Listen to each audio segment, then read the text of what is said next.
요한복음 1장 29절로 34절 말씀을 보시겠습니다. 이튿날 요한이 예수께서 자기에게 나오심을 보고 이르되 보라 세상 죄를 지고 가는 하나님의 어린 양이로다. 내가 전에 말하기를 내 뒤에 오는 사람이 있는데 나보다 앞선 것은 그가 나보다 먼저 계시니라 한 것이 이 사람을 가리킵니다. 나도 그를 알지 못하였으나 내가 와서 물로 세례를 베푸는 것은 그를 이스라엘에 나타내려 함이라 하니라. 요한이 또 증언하여 이르되 내가 보매 성령이 비둘기같이 하늘로부터 내려와서 그의 위에 머물렀더라. 나도 그를 알지 못하였으나 나를 보내어 물로 세례를 베풀라 하신 그이가 나에게 말씀하시되 성령이 내려서 누구 위에든지 머무는 것을 보거든 그가 곧 성령으로 세례를 베푸는 이인 줄 알라 하셨기에 내가 보고 그가 하나님의 아들이심을 증언하였노라 하니라. 아멘. 법정에서 재판 석상에서 증언은 결정적인 영향력을 행사합니다. 그러나 증거가 없는 증언은 효력이 없다고 합니다. 분명한 증거가 있어야 그 증언이 효력이 있을 수 있다는 것입니다. 오늘 본문에 보시면 세례 요한이 확실한 증거를 가진 증인으로서 예수 그리스도에 대해서 이스라엘 백성들에게 증언한 내용이 바로 오늘 본문인 것입니다. 이 세례 요한이 이스라엘 백성들 앞에 공개적으로 예수님은 이런 분이야 라고 증언을 했는데요. 이건 굉장히 중요합니다. 왜냐하면 예수님이 이제 그리스도로서 이 공생의 사역을 시작하는 것을 알리는 그런 중요한 사건이기 때문인 것입니다. 그래서 이 시간 우리에게 주신 하나님 말씀 요한복음 1장 29절로 34절을 통해서 세례 요한의 증언이라는 제목으로 말씀을 전하겠습니다. 우리 늘 고백하시는 대로 또 우리 신앙 고백하는 시간 가지도록 하겠습니다.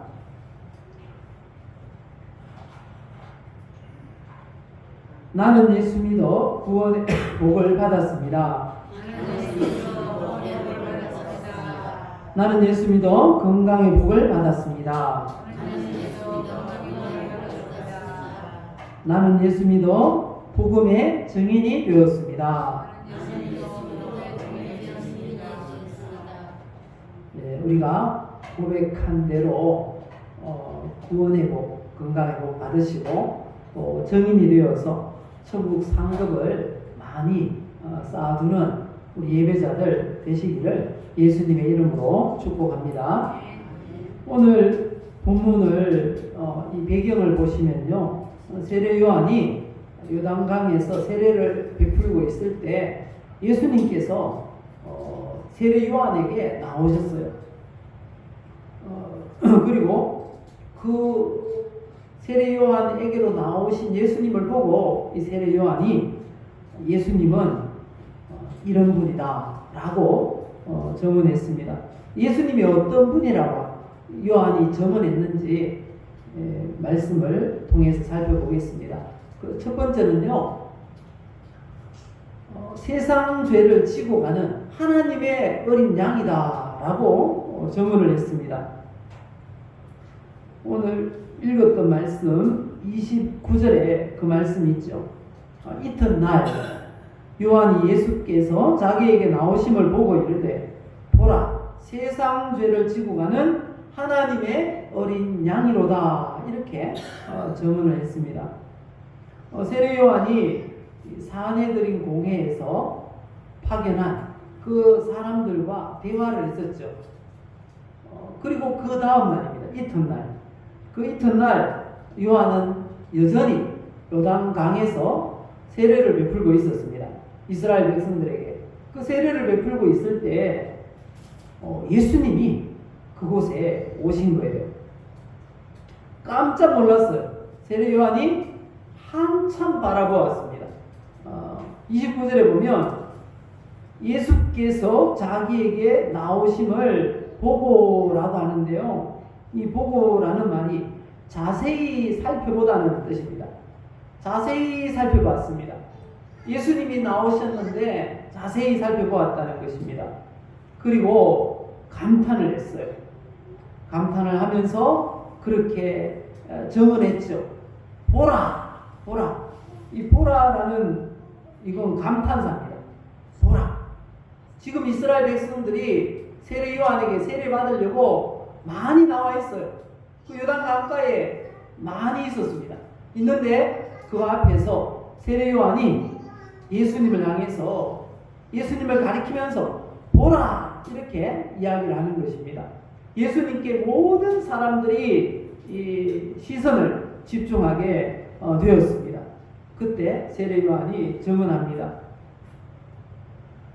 세상 죄를 지고 가는 하나님의 어린 양이로다 이렇게 말을 했습니다. 이 말을 거기에 세례 받으러 온 이스라엘 백성들이 알아들었을까요? 몰랐을까요? 유대인이니까 알았겠죠. 알아들었어요. 맞아요. 유대인이니까 알아들었어요. 하나님의 어린 양. 이건 너무 유대인들에게 익숙한 그런 말이었어요. 하나님의 어린 양이라는 말을 들으면 당시 시기가 6월절 절기가 가까워 오고 있는 시기였어요. 그래서 이스라엘 백성들은 6월절 어린 양을 말씀하는 거구나 라고 알아들었다는 것입니다. 그런데 예수님을 가리키면서 이분이 바로 하나님의 어린 양이야. 그것도 뭘 하는 하나님의 어린 양이라고요? 세상 죄를 지고 가는 하나님의 어린 양이로다. 이렇게 말씀하고 있다는 것입니다. 예수님이 어린 양이라는 거예요. 그 6월절 어린 양. 이스라엘 백성들은 그 말을 들을 때 6월절 어린 양을 생각했는데요. 6월절이 어떤 날인가 하면요. 6월절은 하나님께서 430년 동안 애굽에서 종살이하고 있던 이스라엘 백성들을 구출해 내시기로 작정하셨습니다. 그리고 애굽에 10가지 재앙을 내리셨는데요. 마지막 10번째 재앙이 무슨 재앙인지 혹시 아시죠? 장자의 죽음 재앙이었습니다. 그 장자의 죽음 재앙을 앞두고 하나님께서 말씀하셨어요. 그달 10일에 어린 양을 준비해라 말씀하셨어요. 그리고 4일 뒤에 그 어린 양을 잡으라는 거예요. 잡아서 피를 문에다가 바르라는 것입니다. 문 좌우 설주 기둥과 임방에다가 바르라 이렇게 바르라는 것입니다. 그리하면 죽음의 천사가 그 어린 양의 피를 보고 재앙이 넘어간다, 건너뛴다 라는 것입니다. 6월이라는 게 지나가다, 건너뛰다라는 그런 의미라는 것입니다. 그래서 실제로 그렇게 했어요. 이스라엘 백성들이 출애굽할 때 마지막 장자 재앙을 앞두고 그렇게 했습니다. 어린 양을 잡아서 불에 구워서 그렇게 먹고 피를 좌우설주와 문 임방에 발랐습니다. 그렇게 했더니 그 양의 피를 바른 집에는 장자 죽음의 재앙이 건너뛰었어요. 그래서 이스라엘 백성들은 그런 경험을 하고 나서 출애굽 이후 매년 출애굽기 12장에 기록된 6월절 그 규례에 따라서 매년 지켰어요. 6월절을 지키면서 자녀들에게 이야기를 해주는 겁니다. 6월절은 이렇게 이런 이유 때문에 지키는 거야 라고 이야기를 해주었어요. 그렇기 때문에 세례 요한이 예수님을 가리키면서 보라, 세상 죄를 지고 가는 하나님의 어린 양이야 라고 할 때 6월절 양이 저분이라고 이렇게 이해를 했다는 것입니다.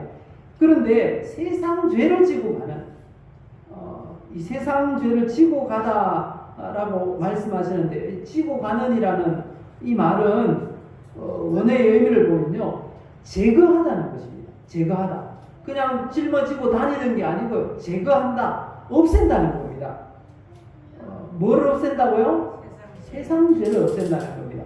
그래서 세상 죄를 지고 가는 하나님의 어린 양이라는 이 말을 원어의 의미대로 의역을 하면요, 세상 죄를 제거하신 예수님, 구세주라는 뜻입니다. 메시아라는 뜻입니다. 예수님이 바로 세상 죄를 제거하신 메시아라는 것입니다. 완전하게 예수님께서 제거하셨다는 겁니다. 세례 요한의 이 정언에서 알 수 있는 건 하나님의 어린 양이라고 그러니까 이 구원의 주체가 하나님이라는 거죠. 그리고 매년 해마다 6월절이 되면 어린 양을 잡았어요. 그렇지만 한 번 어린 양을 잡았다고 죄가 일평생 다 없어질까요? 아니었어요. 그 해만 유효했습니다. 그래서 매년 잡아야 됐습니다. 그런데 이제 그 어린 양을 잡을 필요가 없는 거예요. 예수님이 오셨으니까. 예수님이 자신을 희생하심으로 세상 죄를 완전하게 제거하실 것을 요한이 바라보았어요. 그리고 감격하면서 이분이 바로 세상 죄를 제거하신 메시아야, 구세주야 라고 외쳤던 것입니다. 이 표현을 오해하면 안 됩니다. 세상 죄를 제거하셨다고 하니까 그럼 예수 안 믿는 사람도 다 죄 용서 받고 구원받는 겁니까? 이렇게 질문할 수가 있어요. 그건 아니라는 것입니다. 예수님 믿는 사람만 죄가 제거되고 구원받는다는 그런 의미입니다. 왜 그런가 하면요, 그게 하나님의 구원의 방법이기 때문입니다. 하나님의 구원의 방법은요, 단순해요. 우리의 죄를 제거하신 구세주 예수님을 믿으면 구원하신다는 게 하나님의 구원의 방법이고 구원의 계획인 것입니다. 그 사실을 믿으십니까? 그래서 우리가 예수님을 세례 요한이 증언했던 것처럼 세상 사람들에게도 그렇게 증언해야 한다는 것입니다. 보라, 세상 죄를 제거하신 구세주가 바로 예수님이야 라고 증언해야 한다는 것입니다. 예수님을 세상 사람들에게 증언할 수 있는 우리 성도님들 되시기를 예수님의 이름으로 축복합니다. 그리고 두 번째, 세례 요한이 예수님에 대해서 이렇게 증언을 했습니다. 어떻게 해요? 성령으로 세례를 베푸신 분이야 라고 증언을 했습니다. 오늘 본문 32절 33절 말씀을 보실까요? 요한이 또 증언하여 이르되, 또 증언했어요. 어떻게 증언했습니까? 내가 봄에 봤다는 거예요. 뭘 봤는가? 성령이 비둘기같이 하늘로부터 내려와서 그의 위에 머물렀더라. 예수님 위에 성령이 비둘기같이 내려오시더니 거기에 머물러 있었다는 거예요. 그걸 보았다는 것입니다. 그런데 그 이전까지는 세례 요한이 나도 알지 못했다는 거예요. 33절 보시면요, 나도 그를 알지 못하였으나, 그 이전까지는 몰랐다는 거예요. 근데 세례 사역을 시작하면서 알게 되었다는 거예요. 이어서 말씀합니다. 나도 그를 알지 못하였으나 나를 보내어 물로 세례를 베풀라 하신 그이가 나에게 말씀하시되, 성령이 내려서 누구 위에든지 머무는 것을 보거든 그가 곧 성령으로 세례를 베푸는 이인 줄 알라 하셨기에 라고 말씀하십니다. 여기 보면 예수님을 증언하는데 어떻게 증언했는가 하면요. 33절 마지막 부분을 보면요. 성령으로 세례를 베푸는 분, 그분이 바로 예수님이라는 거예요. 세례 요한이 사내들인 공회에서 파송한 그 사람들과 대화를 했었죠. 대화를 할 때 그렇게 예고를 했었습니다. 내 뒤에 한 분이 오시는데 그분은 나보다 훨씬 먼저 계셨던 분이고 그는 성령으로 세례를 베푸실 분이야 라고 예고를 했었어요. 그 사실을 30절에서 한 번 더 말합니다. 그들과 얘기하고 나서 그 다음날 바로 이런 일이 있었어요. 내가 전에 말하기를 내 뒤에 오는 사람이 있는데 나보다 앞선 것은 그가 나보다 먼저 계심이라 한 것이 바로 이 사람을 가리킨 것이요 라고 말했다는 것입니다. 그런데 지금까지 말하지 않았었어요. 왜 말하지 않았는가 하면요, 몰랐어요.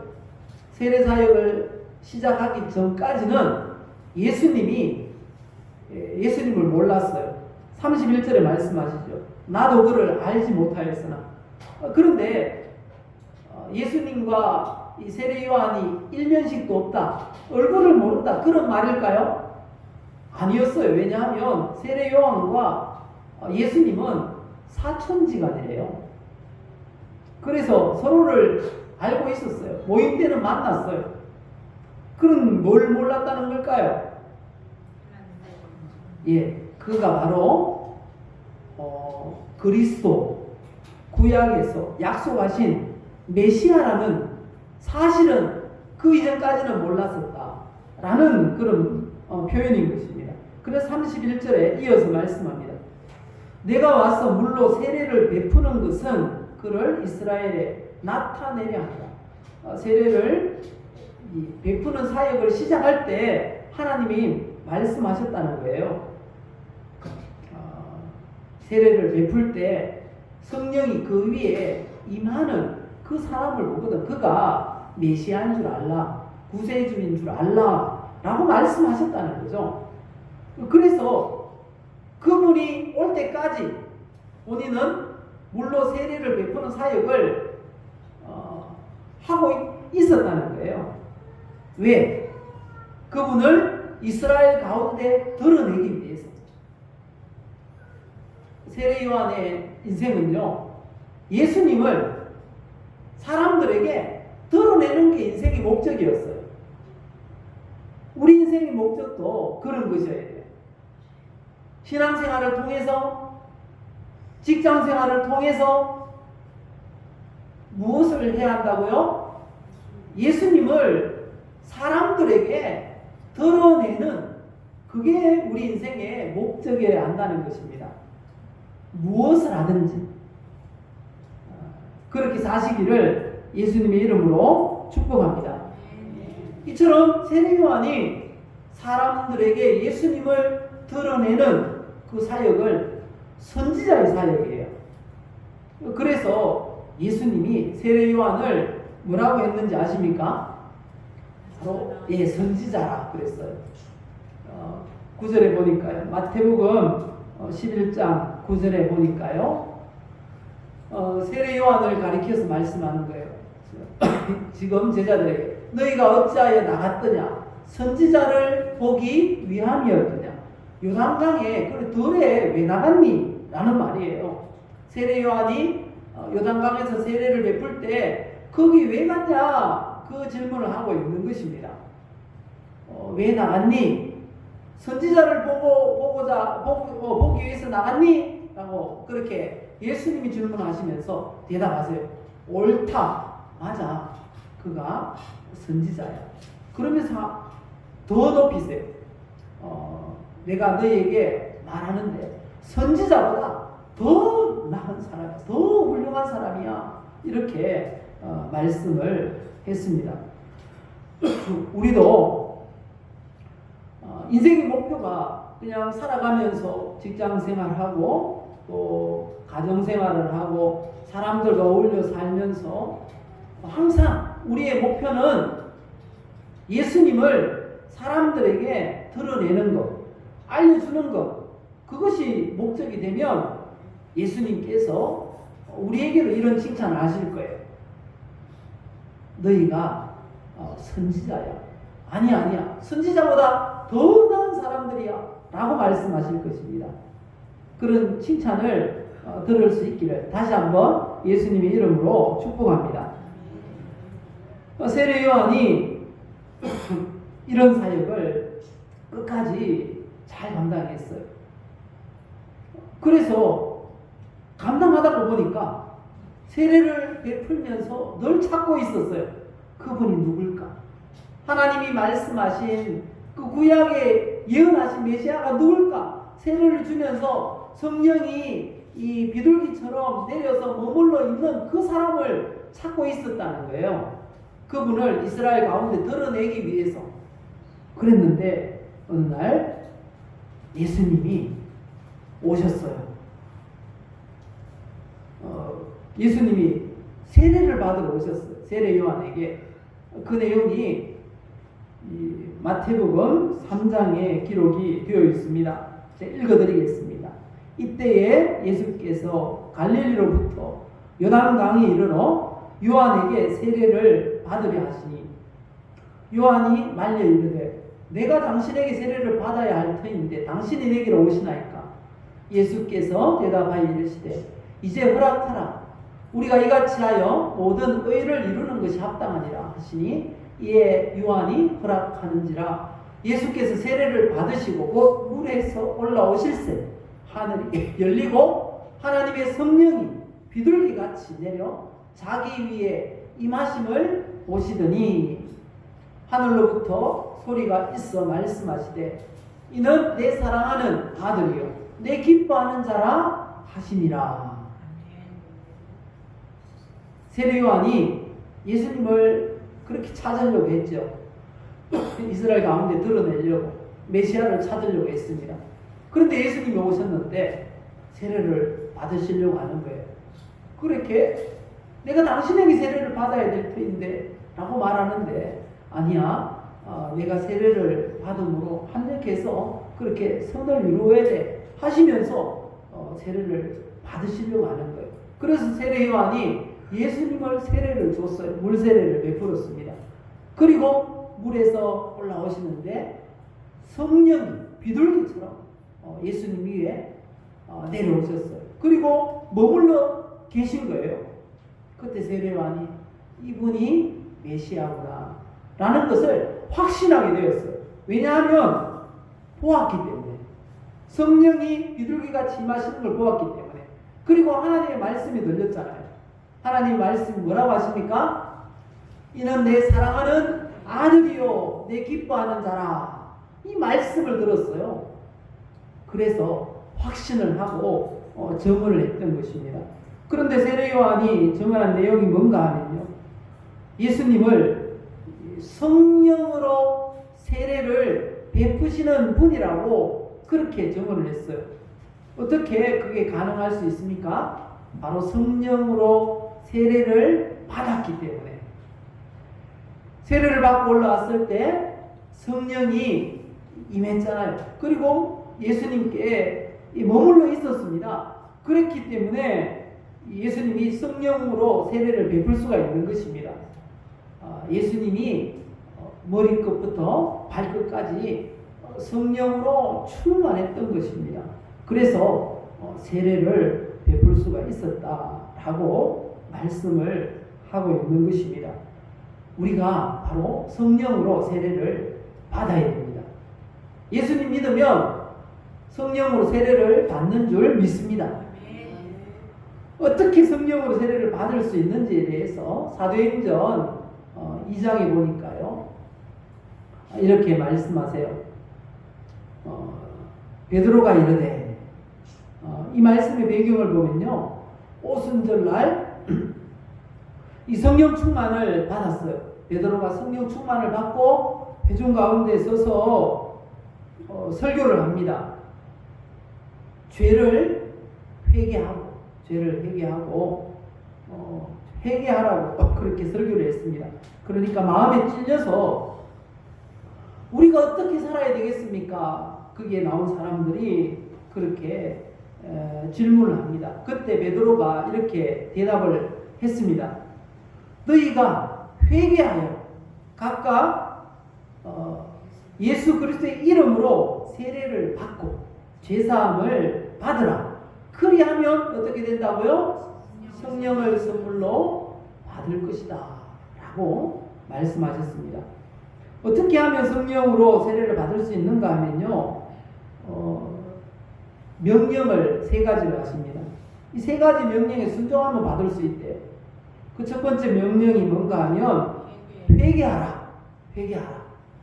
여기 너희가 회개하여라고 되어 있는데요, 원문에 보면 명령형이에요.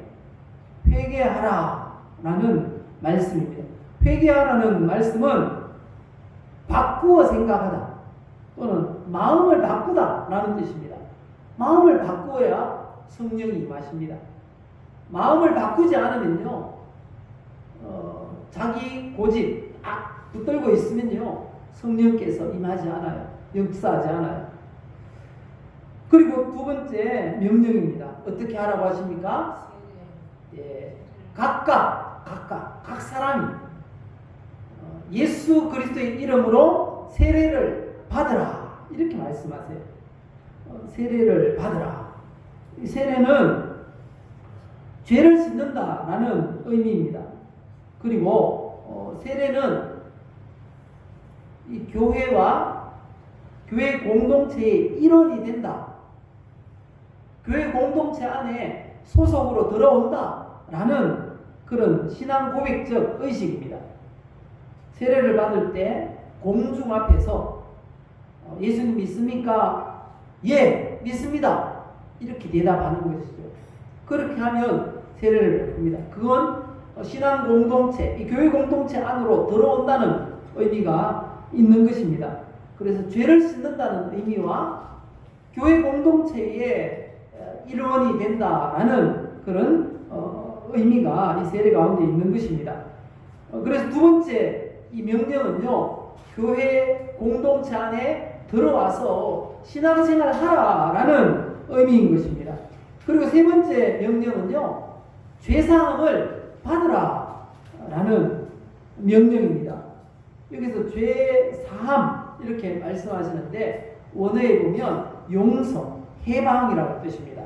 죄 용서 받으라, 죄로부터 해방 받으라 라는 그런 의미의 말씀인 것입니다. 예수님 믿고 우리가 죄사함을 받습니다. 죄 용서를 받습니다. 그러면요, 그 죄가 우리에게로부터 멀어져요.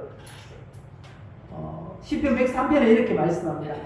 우리 예수 믿는 성도들, 우리 죄가 어떻게 됐는지 한번 읽어보십시다. 동이 서에서 먼 것 같이 우리의 죄가를 우리에게서 멀리 옮기셨으며, 아멘.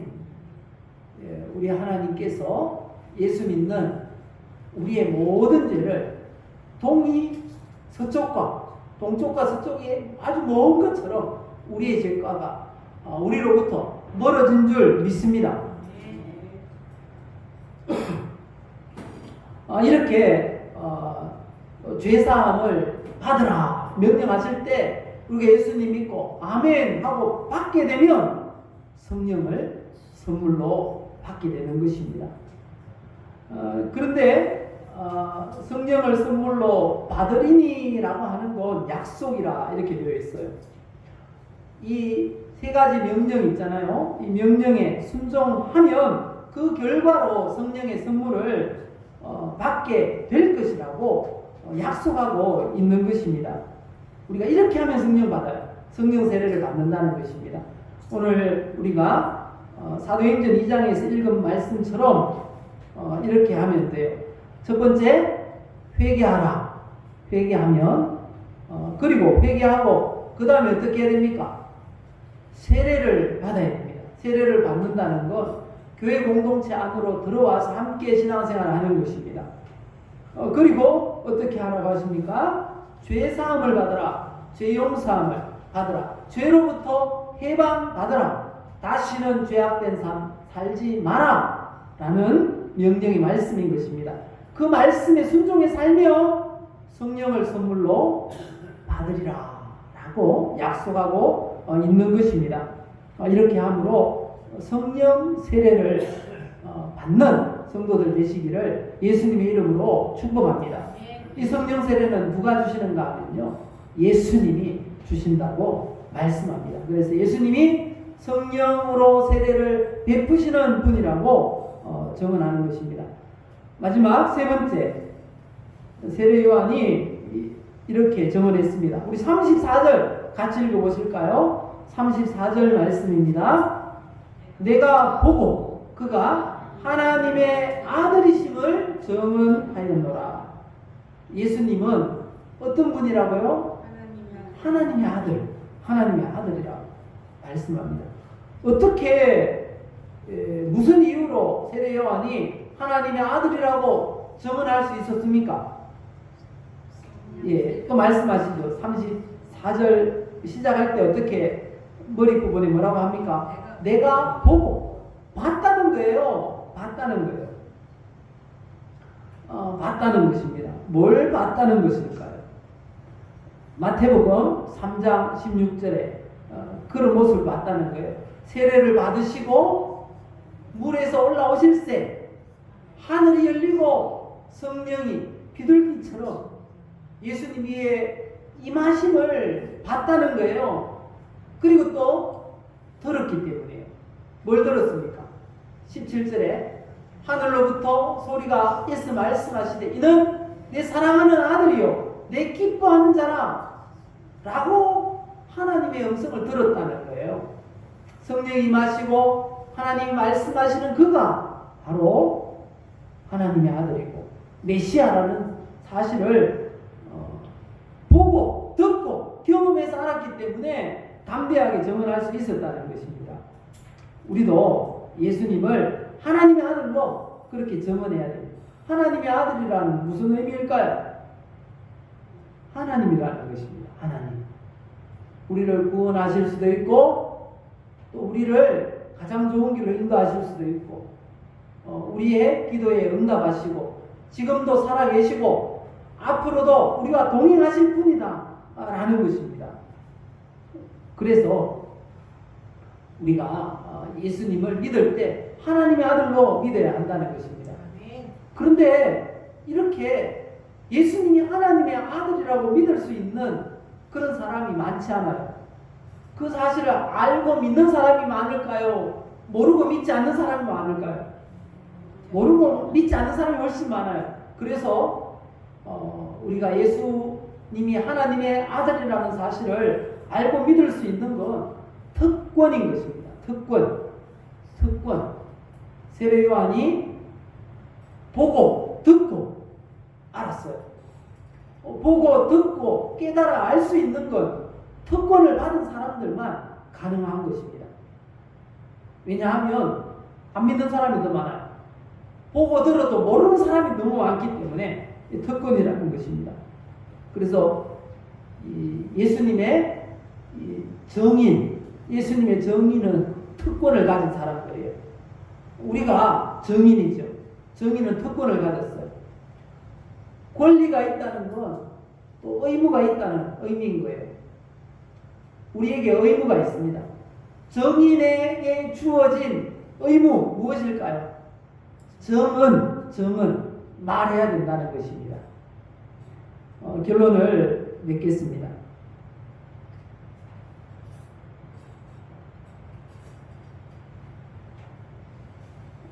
세례 요한이 예수님을 이렇게 정언했어요. 뭐라고요? 우리 같이 읽어봅시다. 이게 무슨 뜻이라 그랬습니까?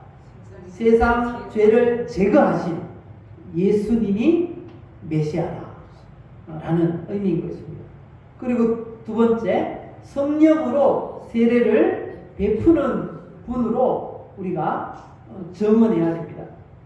이 말씀은 무슨 의미라고 그랬습니까? 예. 우리가 성령 충만한 삶을 살아야 된다는 거죠. 교회 안에 들어와서 이 공동체를 이루고 신앙생활을 해야 된다는 것입니다. 죄악된 그런 삶과 이렇게 멀어진 삶을 살아야 한다라는 의미의 말씀인 것입니다. 마지막 세 번째, 예수님은 하나님의 아들이시라고 증언을 해야 됩니다. 하나님이라는 것입니다. 하나님이시기 때문에 우리의 구세주가 될 수 있고 우리를 구원하실 수가 있는 것입니다. 이 사실을 우리가 기억해야 되겠습니다. 근데 어떻게 세례 요한이 이렇게 증언할 수 있었다고요? 예, 보고 듣고 경험했기 때문입니다. 근데 우리도 보고 듣고 경험해서 예수님을 믿고 있습니다. 이게 특권입니다. 특권을 가진 우리에게는 임무가 주어져 있습니다. 의무가 있습니다. 그건 복음을 전해야 된다는 것입니다. 믿지 않는 우리 주변에 있는 모든 사람들에게 세례 요한처럼 보라, 세상 죄를 지고 가는 하나님의 어린 양이로다 라고 담대하게 증언했던 것처럼 담대하게 증언할 수 있는 예배자들이 되시기를 예수님의 이름으로 축복합니다.